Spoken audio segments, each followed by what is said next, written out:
जरा चिडकीच है पण भारीच है, यार भारीच है ही पोर.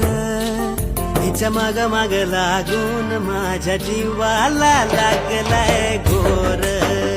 हिच्या माग माग लागून जीवाला लागलाय घोर.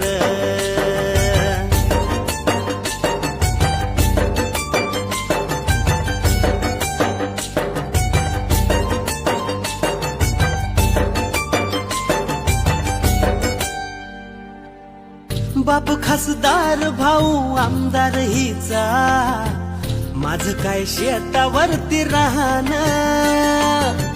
हिच्या घरी मऊ मऊ बिछाना माझं भुईवर तसंच पडणं. बाप खासदार